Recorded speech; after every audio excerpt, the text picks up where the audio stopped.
Assalamualaikum warahmatullahi wabarakatuh. Alhamdulillah, salatu wassalamu ala rasulillah, amma ba'd.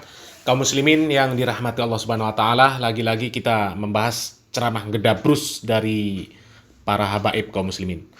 Pokoknya kalau sudah membahas ceramah para habaib, isinya itu tidak jauh dari hal-hal yang di luar nurul dan di luar akal sehat dan kewarasan kaum muslimin. Sebenarnya kalau yang mereka sampaikan itu adalah cerita yang di luar nurul, tapi asalnya dari wahyu, maka akal sehat dan kewarasan ini bisa menerima kaum muslimin. Misal, mereka menyampaikan kisah Isra Mi'raj Nabi Muhammad SAW.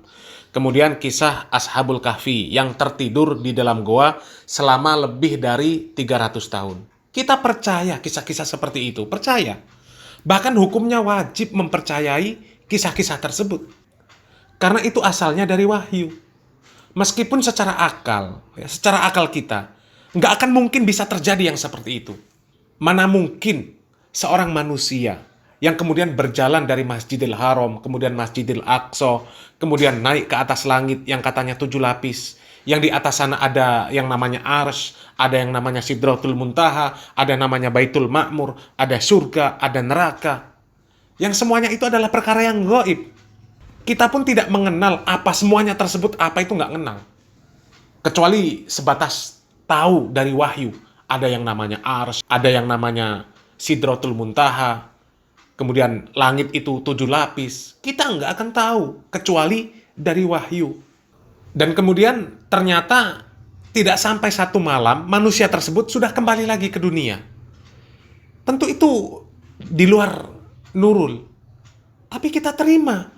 Karena semuanya itu ada wahyu yang menceritakan. Kita sami'na wa ata'na. Ya, kita mendengar, kita menerima. Ada orang yang katanya tertidur selama 300 tahun lebih. Kalau secara nalar, itu mustahil terjadi. Tapi kembali lagi, itu wahyu yang mengabarkan. Yang isinya pasti kebenaran. Kebenaran. Tapi kalau cerita-cerita yang gak jelas asalnya dari mana, kisahnya pun lebay, sampai kisahnya pun itu lebih hebat dari kejadian-kejadian yang ada di dalam wahyu. Yang mengalami juga amalannya tersebut nggak sesuai dengan sunnah. Ya. Kemudian kejadiannya pun bertentangan dengan syariat Islam. Kok kemudian diklaim itu karomah? Ya akal sehat dan kewarasan nggak akan menerima yang seperti itu. Bayangkan kaum muslimin. Ada wali yang katanya Mi'raj dalam 1 hari itu bisa 70 kali. Sedangkan Nabi Muhammad SAW itu cuma 1 kali seumur hidup. Kemudian paman Nabi Muhammad SAW meninggal dalam keadaan kafir. Nabi tidak bisa menolong. Tapi Habib bisa mengislamkan orang kafir yang sudah meninggal. Ya. Wahyu mengatakan jazaa'an bima kanu ya'malun, hal jazaa'ul ihsani illal ihsan. Tapi orang yang ahli maksiat, sholatnya berantakan, bisa masuk surga tanpa hisab hanya karena cinta sama habaib.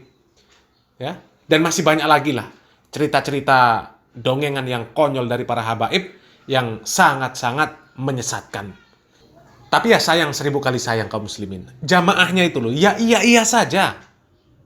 Dianggapnya pokoknya kalau ada Habib, selesai semua urusan. Padahal Habibnya sendiri itu urusannya juga nggak selesai-selesai. Urusan nasab, urusan kuburan palsu, urusan sama istri tetangga, dan macam-macam. Ya. Tapi jamaahnya kok ya masih percaya gitu loh. Masih manut. Bahkan ini ada lagi video kaum muslimin, video ceramah dari seorang Habib yang tidak kalah membagongkan. Ini ada video Habib yang mengajarkan amaliyah anti mati.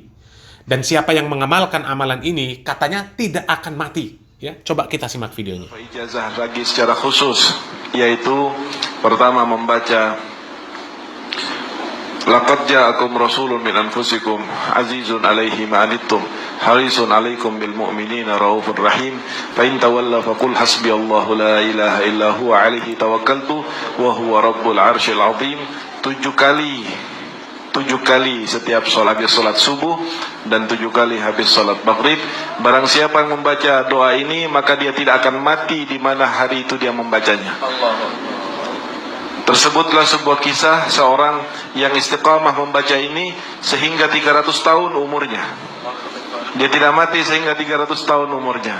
Lantas Rasulullah datang kepadanya dalam mimpi, dan Rasul berkata, sampai kapan kamu mau hidup? Maka pada esok harinya dia tidak membaca doa laqad ja'akum sampai Rabbul Arsyil Azim, dan pada menjelang maghrib dia nyawanya dicabut oleh Allah Subhanahu wa taala. Dan yang kedua, hadirin, kami mendapat ijazah baru-baru ini dari Al Habib Umar untuk membaca Ya Latif 129 kali. Tidak ditambah dan tidak dikurang. Ya Latif 129, lalu kemudian membaca Ya Latif ultuf bi fi taysir kulli asir fa inna taysir al-asir alayka yasir as'aluka al-lutfa wal afiyah fid dunya wal akhirah 4 kali. Ya Latif 129 dan Ya Latif ultuf bi fi taysiri kulli asir fa inna taysir al-asir alayka yasir as'aluka al-lutfa wal afiyah fid dunya wal akhirah 4 kali. Insyaallah akan dimudahkan segala urusan kita oleh Allah Subhanahu wa taala sebagaimana ijazah. Jadi kaum muslimin, kalau dengar ceramah-ceramah Habib yang model seperti ini, kami sangat heran kaum muslimin. Sangat heran dengan jamaahnya. Kok manut saja? Kok masih saja mau mendengar ceramahnya? Ya. Sekarang kita lihat dari sisi ceritanya. Kalau memang amalan itu ampuh, ya, mbok ya kaum muslimin yang mereka ini sedang tertindas, suruh ngamalkan amaliah itu.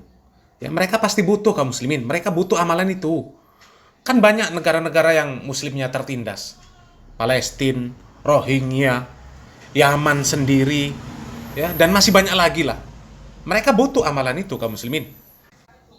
Dan kami juga heran, mengapa kok mereka ini lebih memilih menyampaikan ajaran amalan-amalan ibadah yang asalnya dari karangan para habaib, ya, para guru-guru mereka. Kenapa tidak memilih menyampaikan amalan-amalan yang asalnya dari Nabi? Padahal ajaran amalan dari Nabi itu sangat banyak kaum muslimin. Katakanlah keutamaannya yang mirip dengan apa yang disampaikan oleh bapak tersebut, ya, Bapak Habib. Namanya Bapak Habib Quraisy Baharun. Ya. Di dalam sebuah hadis yang diriwayatkan oleh Al-Imam Ahmad, Nabi Muhammad SAW mengatakan, barang siapa yang ingin dipanjangkan umurnya dan ditambahkan rezekinya, maka hendaklah dia berbuat baik kepada kedua orang tuanya dan menjalin silaturahmi dengan sesama. Kenapa lebih memilih menyampaikan riwayat-riwayat yang gak jelas daripada riwayat-riwayat yang jelas dari Nabi Muhammad SAW seperti yang sudah kita sebutkan tadi? Apakah dianggap apa yang datang dari gurunya, dari habaib, itu lebih utama, lebih mulia, lebih istimewa dibandingkan apa yang dibawa oleh Nabi? Apakah karena butuh amalan-amalan yang terbaru mereka ini? Karena dianggap amalan-amalan yang dibawa Nabi pada zaman dahulu itu sudah usang, sudah versi lama, harus diupdate, terbaru. Ya. Kalau jamaah yang cerdas, tentu akan memilih apa yang diajarkan oleh Nabi. Meskipun janji yang ditawarkan oleh Habib di dalam ajarannya itu lebih memukau. Ya, bisa hidup 300 tahun, ya. Ya, karena tidak ada ajaran yang lebih baik daripada ajaran Nabi. Nabi mengatakan di dalam hadis yang diriwayatkan oleh Al-Imam An-Nasa'i, fa inna asdaqal hadisi kitabullah wa ahsanal hadi hadi Muhammadin sallallahu alaihi wasallam wa syarrul umuri muhdatsatuha wa kullu muhdatsatin bid'ah wa kullu bid'atin dhalalah wa kullu dhalalatin finnar.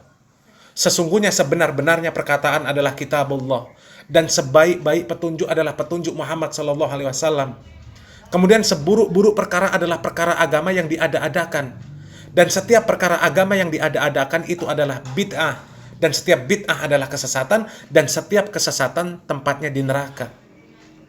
Lah kalau sudah jelas ada sebaik-baik perkataan, ada sebaik-baik petunjuk, ya, yang ada di dalam Al-Quran, di dalam hadis, kenapa memilih petunjuk selain yang datang dari Nabi?